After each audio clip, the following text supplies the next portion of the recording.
This podcast is sponsored by... Football has its ups and downs. You can't win every match, but you can win every bet. Start your free trial and earn £30 risk-free today at oddswatchdog.co.uk.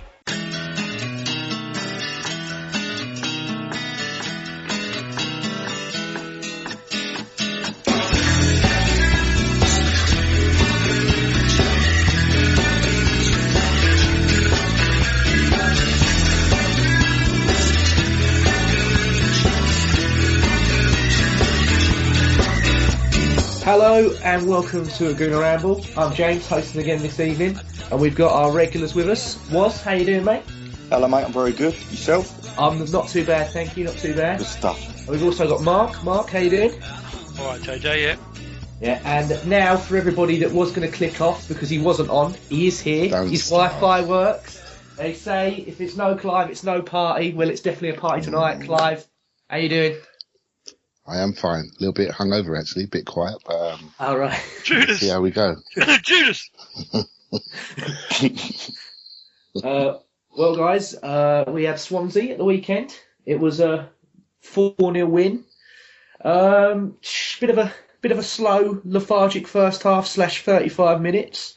How do you guys want to? Which one of you guys wants to take it on, kick it on? I want to hear what Was has to say about Xhaka and Ramsey. That's in part. That's on the second bit. That's the second bit. Don't jump the gun. Don't jump the gun. I've got an itinerary here. You wrote it. Right. I'll just kicking off from the start of the game. My first impressions are we've seen a lot of it lately, and we keep talking about it, and it sounds like we're talking about it every week. Why are we so slow? Why are we so lethargic? Why are we taking so long to get into our stride? Why are we playing like we're 4-0 up when it's 0-0? I actually think, I know we're going to talk a bit more in depth about Xhaka and Ramsey, but I actually thought the first 35 minutes they were the wrong way round. They weren't given defined roles. I think we struggled a bit. I thought as a team we were far too deep.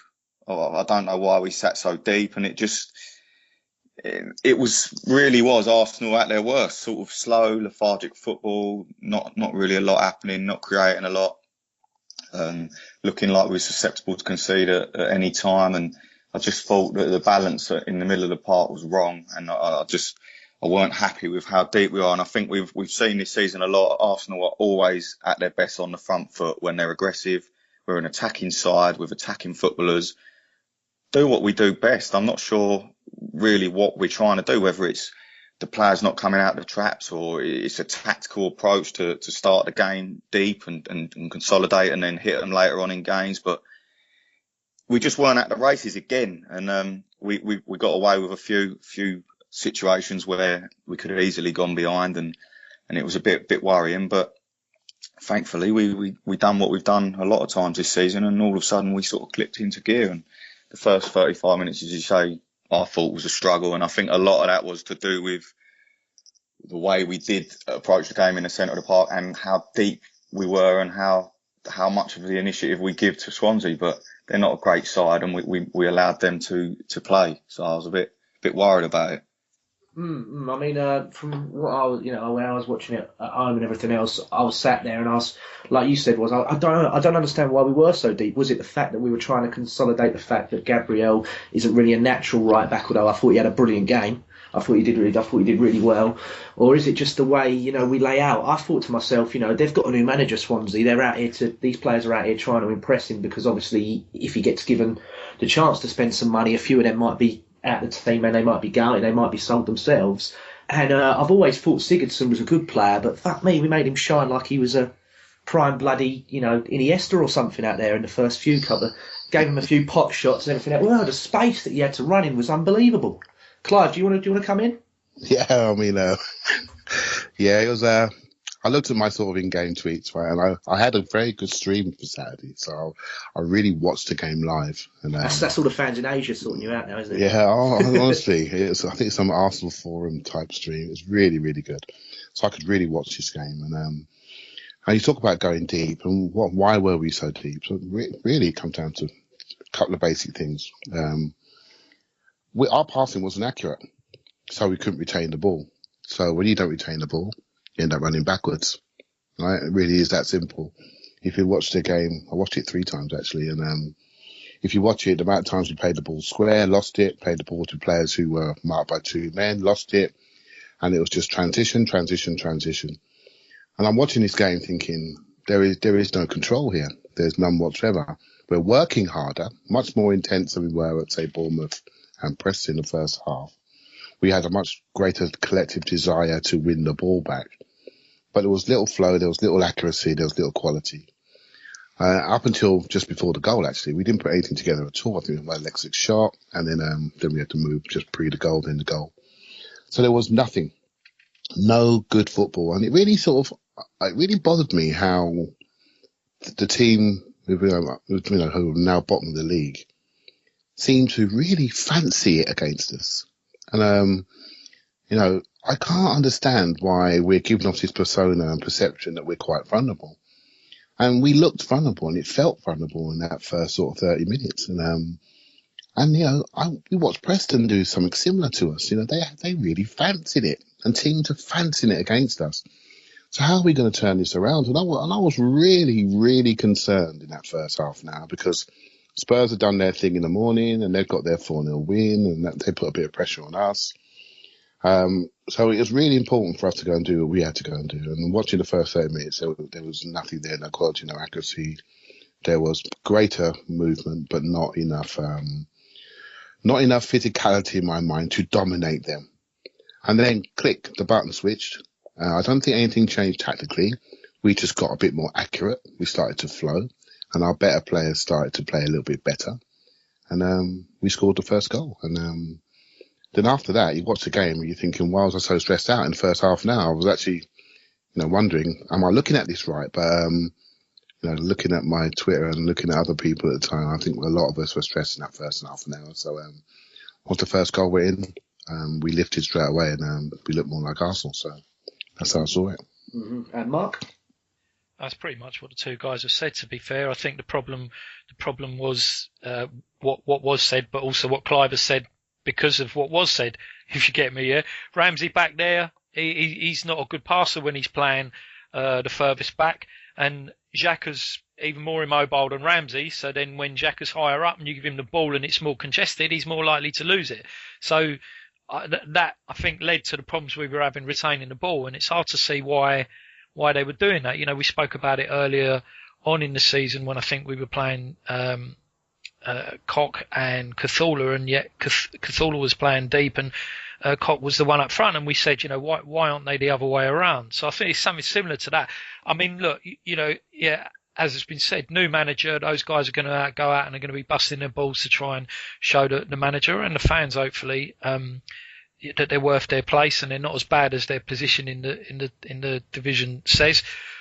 And they got stuck in, and it's exactly the same thing that Preston did. And the thing is, it's kind of like, when Woz says, how is this happening? Why teams keep doing it? Well, they do it because they keep seeing it works. It's exactly what Bournemouth does.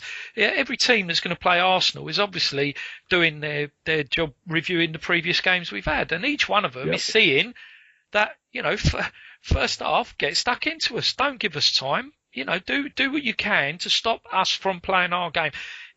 We've had this conversation for years. Some of our fans seem to think that teams should let Arsenal play the way they want to play. No, it doesn't work like that. Yeah, if they know how Arsenal want to play the game, their job is to stop us doing that by fair means or foul. And we have to earn the right to play the sort of football that the manager wants us to play.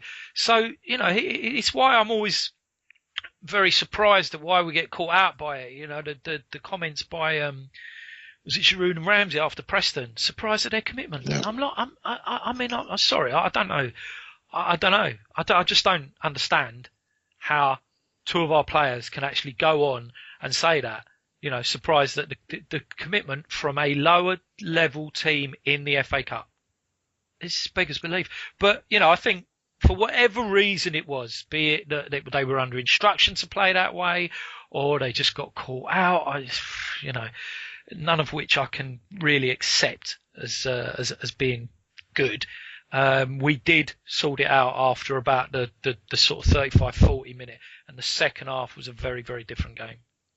Mm-hmm. We're just touching on the goal just before the end there, as bit of a nice little breakaway, and Giroud stretched for that first chance. I think that's initially where they said he did injure himself, actually, and then Alexis does what Alexis does, wins it back, puts it back in. Ozil has somewhat of a header, and it falls to Giroud nicely, and he's not going to miss that in a million years. So we tuck that in, and that's 1-0. We're happy. But going on to Xhaka and Ramsey, I'll let you touch on this first, and then you guys can all jump in. What did you make of them really second half? Because they said I believe they covered the most distance out of an Arsenal midfield pair this season. They also run the fastest out of the two that were there. But they're normally people saying Xhaka ain't really got a bit of a bike. He's a bit slow, but he was up there with Ramsey, and obviously you can't really question Ramsey's energy levels. He's got stamina and for days, really, that guy. Yeah, just before we do jump on the second half, I think what Clive was saying about he didn't think things changed tactically, I actually thought they did. And like Mark said, I think the main thing that happened was he hit the nail on the head where he suggested that in previous seasons, the Coquelin-Cazorla partnership, Coquelin was deep and Cazorla was ahead of him. And this season, Wenger's reversed that, and he's had Cazorla deeper, and you're looking at it thinking, well, that's strange. Coquelin's pressing higher. Now, I can understand it in a sense in the way we were playing, but I think the issue is that with Ramsey, he can press high. He can press. That's what he does. He likes to be on the front foot. And as soon as I actually thought it got to around the 30-minute mark, and they changed, and as a pair, they began to have defined roles. I don't like the idea of a double pivot as such, where they're playing side by side and one goes and one stays. Because maybe if it was someone like Wilshere and Ramsey, then yeah, I could understand that. Or if they're in a free, but I just think they need defined roles. I much prefer Coquelin when he's got a defined role in the team, and he has to concentrate on just that and that only. And when I see Xhaka, all his attributes stick to being behind the ball, looking forward, playing first-time passes. And as Mark said, when he does get the ball for higher up the pitch, he's very one-footed, and he isn't. Santi's brilliant at getting out of quick situations, but Xhaka doesn't have that. But Xhaka's ability to play the ball through the lines is as good as anyone we've seen for a long, long time in the Premier League as well, I'd say. And I think the freedom it gives Ramsey that first goal for me was poetry in motion. I love goals like that. I mean, right from deep, we saw Ozil drop in. He received the ball. Xhaka nicked it. Then he laid it off to Ramsey. Ramsey off to Iwobi, and he's gone. He's gone, and he's running behind. They know straight away exactly what's going to happen. Ozil knows where that ball's going before Iwobi's even played it. He's seen Ramsey's run. It's untraceable. It's a centre midfielder, third man run. You can't track it. He's in behind. And if Giroud puts that in, that's just an absolutely phenomenal goal. But thankfully, we didn't switch off, and Alexis done some phenomenal bit of dancing out there and got himself back up and crossed it in, and Giroud's alive. But with regards to the centre midfield pair, and we have given a bit of stick about their speed, but like you said, out of any partnership we've had all season, they covered the most ground combined, and Ramsey nearly run 13 kilometres, and we did have the engine. And I just think we were much, much better once they had defined roles. And I think you've got to keep it simple. Don't try and complicate things. Just let Xhaka sit deep, patrol in front of the back four, get the ball, play through the lines. His passes to Ozil, then the next ball is Ramsey coming from deeper areas, and it's difficult because Ozil's pulling people out of positions. Then it creates a space for Ramsey. Ramsey's gone, no one's tracking him, and all of a sudden we're creating chances. We're exciting, and in that second half we could have had a hatful of goals, and Ramsey himself got in good positions, and we just looked like an exciting, dangerous team, and we were making Swansea revert to type and look like the team they have been this season, because we were front-footed, and for the other goals, we were pressing higher. And Xhaka Ramsey is still very, very early. Like it's still only 3-4 games together, and we've won all four. We haven't probably played the best, especially at Preston. It was very lacklustre, but I just think they need defined roles as a two, and I think we'll definitely see this continue to develop. I mean, a lot of people probably have Coquelin straight back in the team, but me personally, at least up until Stamford Bridge, where Arsenal's got a decision to make, I'd like to see these two continue as a pair. And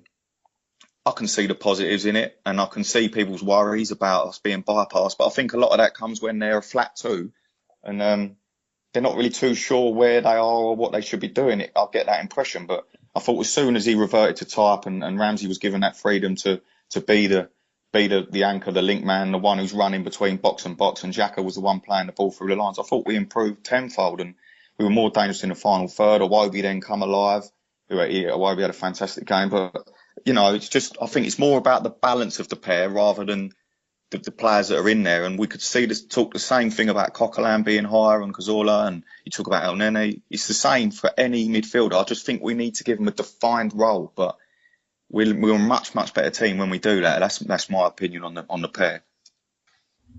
And Mark, do you want to jump in on them, sir? I'm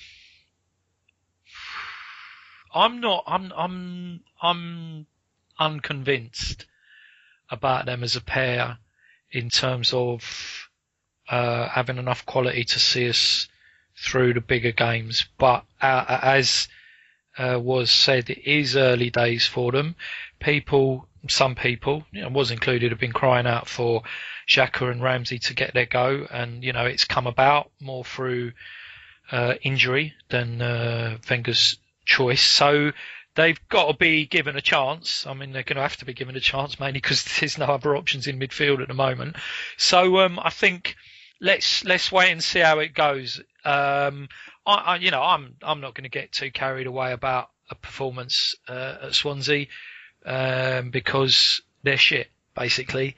And to me, it could be put in the flat track bully bucket as a result. But we will see. There's still a long way to go this season, and it seems like Xhaka and Ramsey will get the opportunity to show what they can do. So let's see what they can do. But yeah, definitely, as was said, I think they have to be playing in the right places, and I can't see how that's any different than Xhaka lying deep and passing the ball, and Ramsey a little bit more advanced, getting stuck in. And if he can learn how to beat the keeper from 8 yards, which he seems to be struggling with this season, then he might actually get a few goals. So fingers crossed.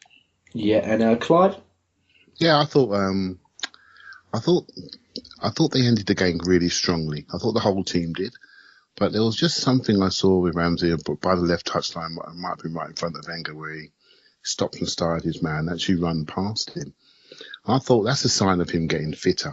He's doing that in the last few minutes, and he's doing that with the ball, not just running around off the ball. So I thought that was a good sign. When you look at those two, you think, well, talent-wise, they should have it all. Then I go back to the first 30 minutes, and I'm wondering why the game is so unstructured. Right? So some of that's down to our midfield 2/3 and the spaces that you leave. If you leave space, that Dyer's going to run into it, right? It's going to run us back, going to run down the sides. And that's what he did. And some of that's down to, what I call the ineffectiveness of our centre-backs. I thought Mustafi struggled in the early part of the game. He was far less front foot, far less engaging, and so we dropped away. That left a big space for Ramsey and Xhaka to cover, and they covered it the best way they could. So the one who was nearest the ball went to the ball. Yeah, and then the other one dropped in behind. I don't think there was a defined tactical issue. I just think we were playing unstructured football. Once we got the goal, we were far more structured. Mustafi had a much better second half than he did first half. And suddenly, for the first time in ages, I felt really comfortable with our backline. I thought Monreal's had a much better game since Alexis has been out left. He's suddenly not getting doubled up on because people won't leave Alexis alone. So he had a good game. Koscielny always plays well, and he had a rest, so he was in good shape. But Mustafi's had a couple of dodgy games, and I was a bit concerned about him. But second half, he was front foot, taking the ball forward, passing the ball through the lines like he was doing during his purple patch, towards the end of last year. And you pull that together, Gabriel was just standing in his hole. Iwobi had a piece of a game, and Ramsey and Xhaka were more defined in the second half. And basically, Swansea's heads went down after the second goal, and then we could just break. And in a strange way, Giroud coming off was not good for Swansea because they had to push on a little bit. And we were just like the yellow arrows, right? Breaking from all different sides. People were quite quick, breaking into space. And the formation almost turned into a 4-1-4. I mean, with many, many times we were right, 4 or 5 people in the box. Because they could smell it, right? They could smell that they were going. and we really tried to score goals. And it was great to see us score 4. I'd love to see another one. But I'm not convinced yet about the two of them because I have issues around the structure of our centre midfield 3. But you know what? Against Swansea and against Burnley and Watford, I haven't got any issues at all. I quite like the front footedness of Ramsey. I quite like how he drives people back. And against worse teams, we may not suffer so much. My only concern was athletically in the early part of this game, the early part of the Preston game, we get overrun. And I don't understand why. But later on, we tend to come into the game when we get our collective passing going. So I'm not convinced yet, but I'm not convinced about any Arsenal team away, whether it's Ramsey, Coquelin, anybody away from home against Chelsea. I haven't got the answer. Neither as a manager because we don't win them, right? So it'd be interesting to see what he does. But what I was really pleased about, strangely enough, was the second half performance of our centre halves. I think once they're right, I think they push us up the pitch a bit further. I think the space becomes less large and we become more compact, and I feel better about our structure. Then we can start to see the players' talent with the ball running forward rather than a lack of athleticism running backwards and making big fouls from behind the ball going the wrong way. So I think it's promising, and the good thing for me was not just centre backs, but seeing Ramsey's fitness. I thought he looked really fit late in that game, and not just because it was the Cardiff boy at Swansea. He always plays well there, but I thought he looked really fit and focused on really trying to make that partnership work. He was trying to do the right things. He was trying to be responsible. He was reacting quicker defensively. He wasn't being Billy Big Balls, I'm going to jog back. He was really putting the effort in to get back and get his body on. Every time he broke down, his reaction was really, really quick. And I was really watching him. He was really trying to make it work. So I think he knows this is a partnership he wants to make work, and he's putting the effort in. I don't know if you guys have noticed, there's a lot more stuff coming out on social media from him about Arsenal. He's talking about Arsenal a lot more. He seems a lot more part of the group. I felt he's a little bit aloof post the summer with Wales. And I think he's really, I don't know what you guys think, but I think he's really feeling a bit more part of this. And I think it's very important to his psychology. When he plays for Wales, I think he knows he's part of it. And once he's happy, he plays better. And I think for Arsenal, I've just in the last 2-3 weeks, I've noticed a difference in his demeanour, a lot more effort, a lot less ego. And I'm a critic of him, as you know. And when I see something good, I will say it, right? So promising. But let's see. It's still work to do. We haven't really seen any of our centre mids work against the best teams yet. Good points made. Just also want to touch on the back four as well there. Like you said, Clive, I think second half, Mustafi obviously reverted back to his old ways, and he played fantastic little 1-2 as well from the halfway line. He was moving it, driving it forward a bit, which was good to see. Koscielny, I believe he got, 9 clearances and 6 interceptions or something on the day. He was flawless as per usual. And then Monreal, I think it was for the first Iwobi goal, he was allowed to push up a bit from that set piece, and he closed the ball down initially, didn't he? Got the interception that led to the Iwobi goal. But I've got Iwobi here to touch on. What did you guys make of his game as a whole? Because he does sort of split this podcast quite a bit, as well as fans' opinions as well. I mean, I'll just quickly touch on it. I thought, all right, there were sort of scuff shots and they were lucky. Maybe the second one, that was just completely, I don't know what Norton was thinking. But the ball that he plays for the Alexis goal to Oxlade-Chamberlain, the build-up, I think that should be spoke about more. I don't think enough people have touched on that. The only one I thought that touched on it really well was Adrian Clark during the breakdown, which I watched earlier. He was one of the ones who stated, yeah, that was brilliant. And I said it on the day, I thought the ball to Oxlade-Chamberlain was fantastic. Well, I might as well, seeing as I've been uber critical of him, and I have at times, and like Clive said, when you see something good, you've got to appreciate it. And what impressed me more, the recent few weeks, what's impressed me more about Iwobi is that he's grown into games, whereas previously he died out. He was dying out by half time, and he was dying out and he was losing it. And now he seems to be growing physically. He seems to be able to continue longer in games and make more of an impact. And he's still very raw in the final third, and he does still lack composure and I wouldn't say ability, but he is quite poor in front of goal. And like you said, the two efforts, I mean, really, let's be honest about him. He was brilliant to get in that position. He'd done superb, but they weren't great efforts.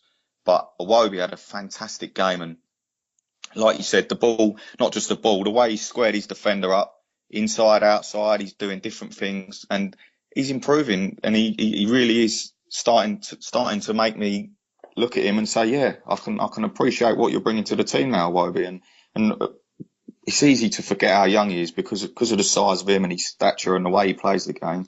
You've got to appreciate he's still just a young lad, and if he can add the impact in the final third, because I've always said this about him, to be fair. I said between the boxes, he's fantastic. He's beautiful to watch, but his reverse gear is non-existent. And I've also noticed him shutting the ball down, closing the ball down, working harder. And that's all to do with his physical attributes. I think that he's growing as a man and as a professional footballer, because his career is very short so far. But 100%, I've got to appreciate his ability on the ball and the things he's doing for the team and the way he moves it. But I still think he's very raw, and if he can add that final third ability into his game, the goals and the assists and the contributions, we're going to be looking at one hell of a player. But again, same like we're saying with Ramsey, we've got to take our time. We can't jump to conclusions. He's had a good game, although he's had a couple of good games where he's been pretty poor before that, and it's nice to see people like Ox coming on and making a run like that and cutting it back across, because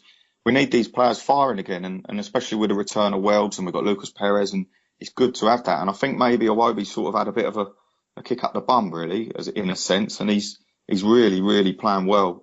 Especially that was probably, I think, his best game for Arsenal, and I was very, very impressed with him. So I'll hold my hands up there and say absolutely fantastic Iwobi, and I hope to see more of it. Is that called humble pie? It's called a large portion of humble pie. It's a teaspoon. It's a teaspoon of humble pie. There's no carnation on it.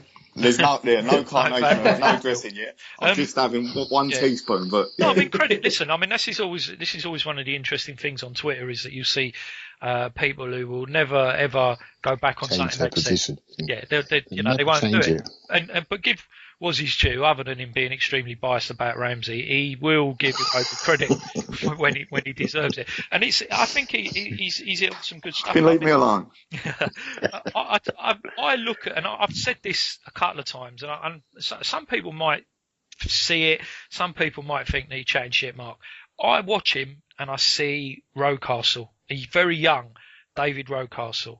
I see a boy with a lot of technical ability, who wants to get the ball, who wants to do something with the ball. He's happy to run with the ball. He's happy to pass it. He's fairly strong. Rocastle was a lot stronger at the same age than I think Iwobi is, but hopefully that'll come. And you watched his part in the run up to the fourth goal, and to me it just reminds me of watching Rocky. You know, maybe it's just me harking back to halcyon days or something, but that's how I see him. I think the boy, as I said, I think we ask a lot of him, probably too much, of a lad of his age to be playing at the level he's been asked to play and the number of games. But I think he's definitely perfect to play in games like that and against teams where he should have more of an impact on it. I'm not convinced he is ready to be playing big games, certainly not on a regular basis right now, but he's definitely more than capable of playing that sort of game. So I think he can be, a really, really important member of a first team squad or even, a match day squad. Because I would say if he doesn't play, he has to be on the bench. I love the guy. He's got a lot of things he's got to learn, but you know what? He doesn't take them shots. He doesn't try that little trick and then get the space off his defender and try and drive that ball across. We don't get those 2 goals, which made that game a lot more comfortable for us. So we've got to give him credit. Yeah. Can I ever go, JJ? Of course, I think I'll ask you next. Go for it. I'll tell you what. I like him a lot. What I like about him, with my sort of coach's head on, right? Just imagine it, like you're 20 years of age. You've been at Arsenal since you're 8, 9 years of age. And you're now playing in a midfield with Granit Xhaka, who's 23, 24, captain his country. Ramsey, 25, 26, captain his country. Mesut Ozil, German Player of the Year. Alexis Sanchez captains his country. So, just unbelievable players. Giroud plays for number 9 for his country. And you're stuck in there, a 20-year-old. And which one of all those players, he demands the ball as much as any of them. And I mean, to have that personality, I think is amazing at 20 years of age. He's got no right to have the confidence, to show all of his ability time and time and time again. If anything, he went up in my sort of estimation, actually. There was a recent game, it might have been Preston, where he was he was doing okay. And we were struggling a bit, and they took him off, and he was not happy. And I thought, that's great. So what are you going to do the next game? And the next game, he then turns in a great performance again. And what I like about him is his reaction. So he knows he's being tested, but he wants to play. He's fighting for his shirt, and he's working hard. But the most important thing for me is his personality to get on the ball.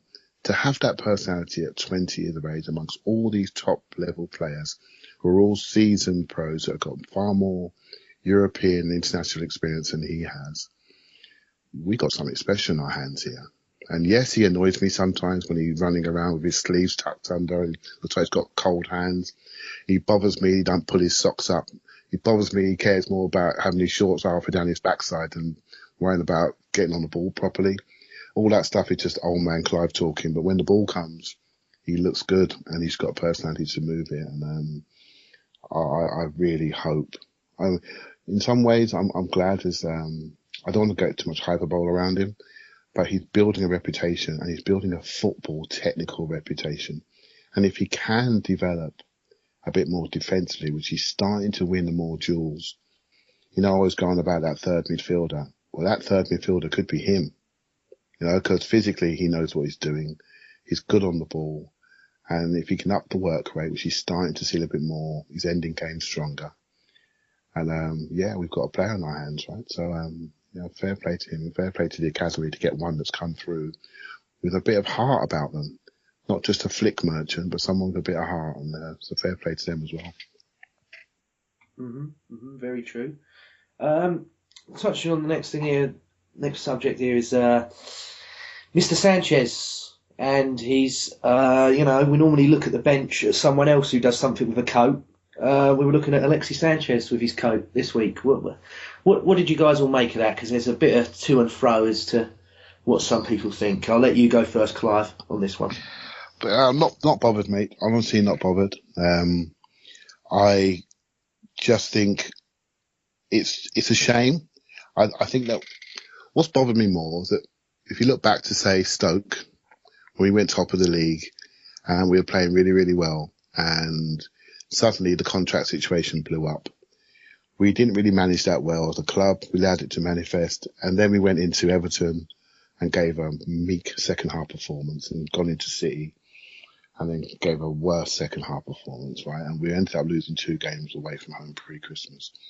So from going top of the league, we're only 9 points behind Chelsea, and the narrative is now unstable Arsenal. Can they keep their best players? Will they sell them to their rivals?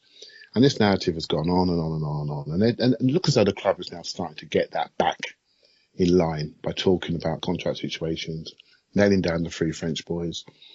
That concerns me more about how we manage the narrative as a club and destabilise ourselves by allowing that to happen with some, what I think are not very smart contractual decisions. So that bothers me because it affects how we play and it affects how we all feel as fans about what's happening to the players, to the team. We start thinking about how the team's playing and we start wondering about who's staying and who's going, and the names of Nasri, Fabregas, Van Persie, Adebayor all come up again, right? So, but I'm of the opinion that players come and go. I love Sanchez, top scorer, top assist, blah, blah, blah. We all know how good he is. But players come and go, and I just hope the club will sort it out. I'm sure they will. I just think it's posturing. I think they're both going to sign. And once they do, we'll be back on track, right? So I'm not worried about this. It's just rubbish and just something else to talk about. It's a shame it's taken away from a 4-0 away performance. Yeah. Mark? I love Alexis, you know that. I think he's the most important player we've got in the squad because of the way he plays the game and because of his drive and his passion and his desire to win. And I think our title challenge would fall apart if we were to lose him this season. So, you know, what comes with that is the fact that he is just a consummate competitor. And I thought I was a bad loser, and then I saw this fella. He hates losing. He hates coming off. And I mean, I like that. I do like it. I just think sometimes, you know, you kind of need to just suck it up a bit and not and understand when you're doing something that just draws attention to the wrong kind of thing. Now, I'd like to think he didn't do the whole coat thing on purpose to draw attention to himself because of the contract stuff. I'd like to think he didn't do it because, you know, he wants that attention. I hope it's just because he's a fucking little kid at the end of the day and he was just sulking and being a bit childish. I just think it's stupid. I didn't like to see that. I think he took it too far. But it's like Clive says, you know, what at the end of the day, what does it really matter? Everyone else, other than Arsenal Football Club and the fans, will make something out of it. We can just chat about it and go through it ourselves. It doesn't really matter what other people think. I don't give a shit what fans of other teams think about us, as everyone knows. So I don't really care. As to whether he stays or not, Clive, I'm not as convinced as you, mate. But we'll see. You know what, Mark? The video come out today. It's probably Arsenal PR stuff, right? And the video come out on the club today saying, Alexis, I'm really happy to be here, blah, blah, blah. It's probably to quieten down the narrative that we were talking about. But in that video, he just sort of spoke about, you know, while I'm here, we must win the Premiership and we must win the Champions League. That's what I want to do. And as I was watching it, I'm thinking, you know what? When was the last time we heard an Arsenal player say, we must win the Champions League? Do you know what I mean? We just don't hear it. It was when Sheck joined, wasn't it? Yeah, exactly. Yeah. Someone else with, you know, I just think I want to hear that more. I want to see our ambition set higher. You know, I'm looking around, right? And we all do this. I'm looking around. You've got the Tottenham's new ground coming up. They're going to increase their revenues. You've got Chelsea's slinky ground, 4 or 5 years away. I don't know that the revenues don't really matter to them because they're going to got a private guy. You know, Abramovich could put down the 500 million there. There you go, start building. But I'm looking around and we've got the advantage of this ground, and I don't think we've fully maximised it with the right type of ambitious players to really want to achieve the top targets. This guy is one of them. You know, he really is one of them. He comes here expecting to win the league. And a part of me says, you know what? No player's bigger than the club. But part of me says, I'd love 3 or 4 more like him with that type of ambition. Exactly. Because if we had those type of players, we wouldn't be namby-pambing around at Everton away. If we had 3 or 4 more like him, you know. That's how I feel. Really, I mean, we all know how frustrated we were that we didn't win the league last season when, you know, we had the best chance in a long time to have won that league. You know, if anyone had said to the start of the season, all you've got to do is finish above Leicester to win the league, we'd have snatched their hands off and said, yeah, we can do that. So you imagine what a professional footballer, with the amount of desire that he has, felt about last season. And if that carries on into this season, and, you know, and we don't put a solid long-term challenge in for either the Premier League or the Champions League, I think he's definitely the sort of player that looks around and thinks, nah, I'm better than this. I mean, you look at it as well at the moment. All right, we're still in 3 competitions, but realistically, are we gonna win any of them? And he's just playing for the money. So if he wants to play for the money, why would you turn down 450 grand to 500 grand a week and go in China? I don't mean he'd go to China. No, neither do I. But I'm just saying you can't. At the moment, he's playing for money, or for pride in himself. But I mean, if he's just playing for money, why don't you take the bigger offer? That's how I'd look at it. That whole situation. I mean, don't want to be sticking a knife into Alexis. We all know what he is and what he does and how big he is for the club and how good he is. I just thought I just thought it was petulant and childish, and I thought it was unnecessary, to be fair, and if I'm honest about it. And I looked at him and I thought, after Everton throwing his gloves and that, yeah, you understand that he's pissed off. We want to win, like he wants to win every game. Mate, we're 4-0 up away from home with 15 minutes to go. Get off, sit on the bench, put your feet up and smile and enjoy the rest of the game. For fuck's sake, we're 4-0 up away. Like, come on. There's no need to be that petulant about being subbed off when he should be subbed off a lot more often, because we should look after our best players. It's unnecessary that he had to be on the pitch. He weren't on a hat-trick. There was no need. And I thought to myself, like, why, Alexis? You know, you're just making this all about you here. And like you touched on, I hope he wasn't thinking, I'm going to do this, put this. But it was just unnecessary. If he had come off and even if he had walked straight down the tunnel, nothing would have been said. But for some reason, he sat on the bench on his own, sulking. Like, what's he doing? I'm not putting a knife into him because we love him, but. Do you think he's showing more of his real personality now? Do you think he's a lot more comfortable in his surroundings, comfortable in his role, comfortable in his output? Because whenever I go and watch Arsenal live, I can't take my eyes off him. To me, he's the one by a mile. And does he know it? Is he getting a bit big for his boots? I mean, there's no point. I'm not slating him at all. I don't want you to get the wrong impression. I'm not having a pop. I'm just saying I thought that isolated incident was unnecessary and I thought it was stupid. But is he looking at this going, well, look, they know how much they still need me. All the press know that Arsenal need me. I've got the ball's in my court. It's up to me. Like, so yeah, I just look. None of us know what he's thinking inside that head of his. I mean, he's obsessed with 2 fucking Labradors. So there's something wrong in that head anyway. Like, bless him. But get a missus. Like, everybody knows it's all about Westies, mate. It's all about the Westies. So you're not a fan of the banner then, was? Let's not go there. No. But look, we all love Alexis, and we all love his passion, his will to win. And like Mark said, and like you said, Clive, if we had 3 or 4 more of him, we probably would be winning titles. But I just don't want him to make the situation about him. It's Arsenal Football Club, and no player is bigger than his club, no matter how good they are. And yes, it would be devastating to lose him, but look, come on, Alexis, you're part of a team. You're 4-0 up away from home. Be happy, man. Just be happy. Like, there's no need. I fully understand the whole incident at Everton, but like doing it very publicly, throwing his gloves on the floor, dropping, that's fine. We lost the game. We were terrible, but there's no need for it there. I just hope it's an isolated incident. I don't know why he was upset. I don't know what was wrong with him, or if he even was upset, or if he was just. I don't know. We don't know, do we? But I heard a few people saying that they think it's because he's up there, isn't he, with Costa and everyone else for the top scorer, Ibra for the top scorer, and he obviously saw that Swansea are obviously bad defensively, and Fabianski, all right, he had a bit of a mare with some of the goals as well, but he probably thought to himself, I could get a few more here, and then obviously that gets me because I think he would want the accolade of being the top scorer as well as winning Arsenal the league as well. So rumours after the game was he was fine. You know the guy does the photography, that's Stuart McFarlane. Yeah. He said, I read something that he said, he was absolutely fine afterwards. He's not going to say anything else, though, is he? Yeah, that's true. I've just seen Alexis strangling Ramsey. To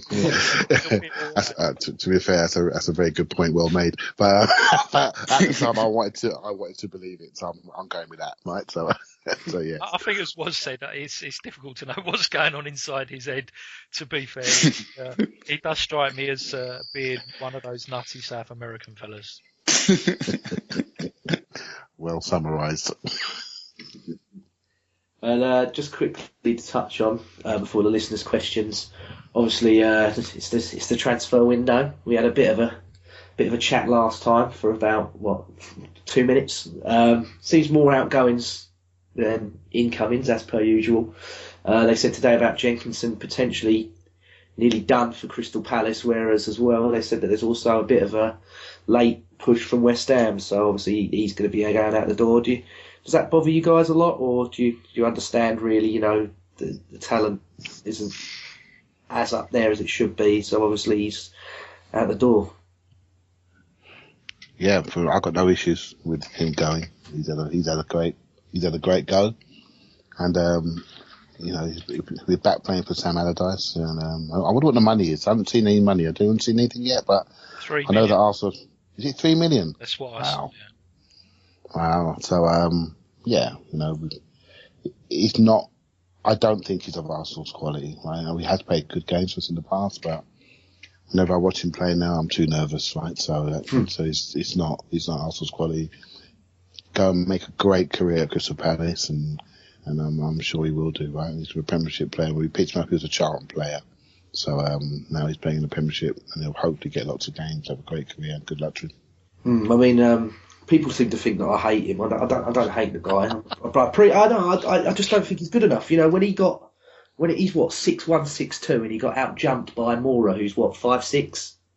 That for me was it for me. I'm like, you're done. If you're being out jumped by someone who's 5'6" when you're 6'2", you got to go. For me, that's it.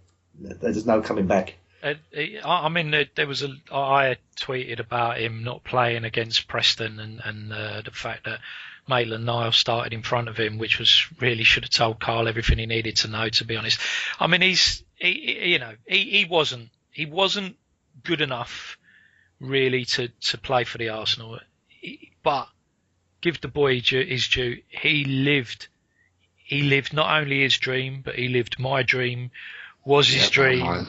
Clive's dream, JJ's dream, and I remember being at Norwich when he scored and he come over, and that lad, wherever he goes and plays now, whatever he does for the rest of his life, he will never, ever, ever forget that moment. And he's done what millions of Arsenal fans could only dream of doing. So he wasn't good enough. That's not his fault, to be fair, and good luck to him. Well said. It's nail on the head, mate. And I mean, you've just hit the nail on the head with everything. There's nothing more you can say about it. He's a top lad, and he's an Arsenal boy, and we just wish him the best of luck. And clearly, if his ability levels matched his passion and will to win for the club, then he'd have been world class. But good luck to him, and I really, really hope he makes a solid career in the Premier League and he becomes a first choice right back at a Premier League club and follows sort of people like Fabianski who have left the club and made good careers for themselves in the top divisions. I hope Jenks does it, and like you said, he's lived his dream, he's lived all our dreams, and good luck to him. That's all we can really say on Jenks, I think. Yeah, and obviously Debuchy as well, probably going to be shipped out, but I don't really heard much about him. Yeah, well, I was just about to say he ain't getting as much plaudits as Jenkinson will get. He's not endeared himself to fans lately, so. Yeah, he's been a bit unlucky, Debuchy, to be fair to him, with the injury with Arnautovic throwing him into the advertising board, and then turns out the best 19-year-old right back in the world has just appeared and he can't kick a ball again, but it's just gone a bit sour with Debuchy, and I think a move is probably best for all parties, isn't it? And it obviously leaves us at right back with our mate Gabby as our backup for the rest of the season. So he done all right, did he? He has, but he's done well at right back. But as a long-term solution, I mean, it's not a long-term solution. But what he does, he knows his limitations and he knows what he can do. His recovery speed is really, really good. He doesn't empty his spot too much. He stays in it and he just underlaps nicely. He doesn't go beyond too much. And clean sheet, put top pocket, done. Right? So he does a good job. I thought Maitland-Niles, I just watched him in the 23 game tonight and I watched him and he looks much better in midfield. But I was really disappointed in him at Preston first half at how he wasn't really doing any sort of defensive intensity work at all. And he's got the physical speed and energy to really be something at right back. And it'd be interesting to see how well they coach him going forward, if that's a real option or he's going to be a Coquelin stand-in type option for next season. That's what we want to watch. And we'll just go to the listener questions and then wrap this up. We've got one here from Alien Gooner, who's at the Arsenal list. He goes, Sanchez used to be a substitute at Barcelona. Why is he acting like a big shot at Arsenal? I do not like this. We're not Barcelona. Yeah. Unfortunately, we don't have Neymar, Suarez, and Messi. Exactly. Yeah. No, I think he was a sub because obviously Guardiola loves him, still loves him now. He's always linked with Man City, and obviously there was a few managers after, And Luis Enrique used him, quite sparingly, really. He didn't use him as well. When you've got those three in front of you, it's hard to break anybody in. I like that. I do not like this. Well, to be fair, we've pretty much covered Sanchez, haven't we, in great detail. Is he a big shot or what? But we know he's a winner. He's a winner, and that's the long and short of that. And he wants to be playing football, so that's probably part of the reason he did end up leaving Barca. And here he's guaranteed football every week. And if he does get subbed off, we see him throw strops. So such is life. Exactly, such is life. And we got a question here from Mr. Rose, #AMF, at Simon Rose 74 Gun. He put, are Spurs overcharging at £5 for Thursday night football? Mark, that's one for you, mate. £5. Who are they playing? Ghent? No, I wouldn't pay £5 to watch Ghent play. And we got more of a serious question here. It's from at Frisco's Discos 1. Jay's his name. I think he's a fan of the music Discos, not as in the crisps. He's put, if Sanchez does not sign a new deal, prefer to sell him or keep him? Obviously, this comes into fact with the Costa situation at the moment and the Payet situation. For me, I don't want another Robin Van Persie moment potentially on my hands, so I would keep him and let him go for free. Oh, that's my opinion. That's a good question, but it's one. Let him do a Winston Bogard for all I care. I never really want to find out the answer to that question. Hopefully, he just signs a new deal and we don't have to worry about it. But it's a great question, because that's, what do you do? Do you sell him now for 50, or do you keep him for a season, let him walk away? That's fucking hell. Yeah, that's why Wenger gets $8 million a year, I guess. Well, yeah, because if you let him go for 50, then at least you could reinvest. But I mean, how do you replace Alexis Sanchez for nothing? Put 25 million, one for Atom and one for Humber. They've already got a banner. You don't have to give them any more money, surely. Fuck off, JJ. Was that Clive? Did you want to come in, or do you? No, mate. I would sell. I would sell. It's not. Look, he's going to sign. Don't stress. He's going to sign. So don't worry about it. Clive, you're putting your reputation on the line here, mate. People love it. Doesn't matter. If you don't sign, he's going to sign. You're going to know what it's like to be me or Mark for a week. The issue is for English clubs, right? Is who do we sell to? I mean, they're already talking China, them clamping down on the foreigner rules. So that sort of gateway out's not going to be there for too much longer. Right? The Italian TV deal is nowhere near ours. The French TV deal is nowhere near ours. If everyone talks about Germany, well, the highest paid player in Germany is Lewandowski, 160 grand a week. So why is it going to go there? Do you see what I mean? So I think we realise we've got this closed market, and people are leveraging China to get their money. But that's not going to last much longer. And I don't think the club stance is completely wrong. I think they are, in my opinion, they're 200 grand a week players. But they've got to do the business, right? They've not won the league yet. They've got to do the business, and we should put more pressure on them, right? The players come and go. I like him. I don't want to get too hung up about it, but if he didn't want to sign, I would sell. I'd find somewhere that gives as much money as possible and reinvest. Simple as that. Cool. Got a question here from Emma Garstang. Did you take your girlfriend's phone? She's on the wind up. Don't even bother. You've took her phone, haven't you? She's on a massive wind up. Leave her alone. I feel bad not asking it now. She might listen in and think, why haven't you answered my question? It's a sarcasm. She knows.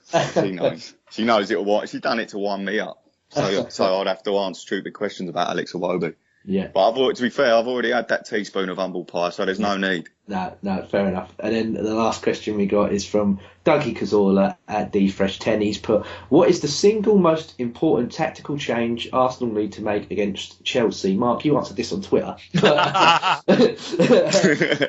let the others fire away. I never saw that. What did you say, Mark? I said Wenger. Why did I think of that? Let me just say, in all honesty, going to Chelsea, the one tactical change I would make, I wouldn't play Ozil. I wouldn't start with Ozil. I don't think it's a game for Ozil. That's interesting. Well, you know what? That is really interesting because the last time we beat one of the top 6 away, Ozil didn't play. Right, so we played 4-1-4-1, and we had a middle three of Coquelin, Cazorla, and Ramsey. So and we outworked them. So it's a difficult one, isn't it? Yeah. Will we do something like that? I mean, I know he played and he played really well in the home win, but they're a different proposition now than they were then, and I think he just, to me, he just leaves us light in a big game like that, and I just think what we definitely need to do to make sure we stay in touch is not lose that. We cannot give them 3 points. A draw there, I would take a draw there all day long. We cannot lose that game and give them another 3-point lead to stick on the lead that they've got. Who do you start up top? Do you go with Giroud or do you keep? Do you think? Because for me personally, I'm looking at it and I'm thinking I'd have Sanchez up top. Hopefully Walcott's back by then, so he's on one side, and then on the other one, if he's fit, I'd love to see Danny Welbeck because I'd just love to run, like you said, outwork him, just run him straight from the beginning, or either Iwobi or I'd like to run at him straight away. Yeah, I'd agree, and I'm not sure how likely it is that Coquelin would be fit, but I'd love to play Xhaka, Coquelin, and Ramsey in as the three, and then as you said, Welbeck, Alexis, and Walcott. See, I would go exactly the same midfield, Mark, but I'd go with Theo actually. I'd go with Theo, Ozil, and Sanchez up front, and I would take out Iwobi for this game. I know he's had a great game, but I just think I would like to see Ozil, what he would do in a freer role further forward and see what we could do there. But have the 300 granders play up front together. I think Walcott is back January 31st, I think, end of the month. So I'm not sure if he did a game before Chelsea, but we might get one game from him. Is that his release date from the naughty step? Yeah, that's his release date from the once a year have a Christmas holiday calf injury, which he picked up nice and timely. But there seems to be dragging on a bit, and I think we've really missed him, and I think we've slowed down because of it. I think we've not flowed as well, and I think that's probably why we haven't seen Sanchez play at centre forward. And I want to go back to that for the big away games, particularly at the start of games. I like to have midfield players that are going to get on the ball and control the ball and control the tempo and make sure that we're in the game. And as the game becomes more stretched out and unstructured and we get closer to people's goals, then I think we can have Giroud come on and really pin people to the ground. So I just want to see us go and compete in these games and not get run over. That's the thing for me. Mm-hmm. Was? Yeah, it's funny that we always refer back to that Man City game, but people, now you look back at it, you don't think, but they were beat at home by Middlesbrough in the same week in the FA Cup, and they also lost the following week in the league to someone terrible at home as well. They were in a terrible run, and we took advantage. But something's got to give, something's got to change. I mean, me personally, I'd always have Ozil in my team, and I'd find a way of having him in there because I just think he makes us tick, and I can understand where Mark's coming from. But me personally, I look at him and there's absolutely no way in I'd not have him in the team, and it'd be interesting. I don't think Wenger will go 4-3-3. I think he won't. He just won't deviate from what he knows and what he does. And the one thing that will upset me about it probably again is that even if he does start a certain way, he will not be changing that. He will not be changing that during the game. And all these situations where we've had heavy defeats in the past to big teams, nothing's changed. Nothing's changed. We go 1-0 down in the game, no reaction. 2-0 down in the game, no reaction. Before you know it, we're 4-5 behind at a big club, and we're still playing the same bloody formation, the same tactics. Like, we just got to be on it. And I always think Arsenal are at their best on the front foot. I don't like all this turning up a City, sitting back behind the ball, 10 men behind the ball. We're Arsenal Football Club, man. We got world-class players. Just go out there and be Arsenal, be aggressive. I just don't know what he's going to do. And like Clive said earlier, I don't know if any of us have got the answers, but bloody hell, he's being paid a large amount of money to do it, and he's had far too many poor results in big games, and he's got to respond, and he's got to turn up, because we've got more than just Chelsea left away. Don't forget that. We've got to go to White Lane, we've got to go to Anfield, we've got big games away from home, and it's not just about Chelsea. Chelsea's just the first of many. We've got to go places like Stoke. We've got to turn up, and if we can get a point at the bridge for confidence-wise, we could go on and win bigger games. But look, we have to get something out of that game. We cannot lose. Even if we lose 1-0 and we don't roll over and we put in a good account ourselves, it's no good. We've still lost. Like, we have to get something out of that game, because otherwise the title really has gone. It really has gone. But come on, Arsenal, just do something and surprise us. But obviously we've got to think about the games before that, because we've seen with Middlesbrough coming to the Emirates, Burnley ain't going to roll over, are they? So we've got to concentrate on that first. And if we can keep winning into that Chelsea game, then come on, let's turn up and finally show some balls, get these players who want these big contracts and prove why they're world class, why they deserve 200 grand a week, and let's do it. Let's just do it for once. Yeah, 100% agree.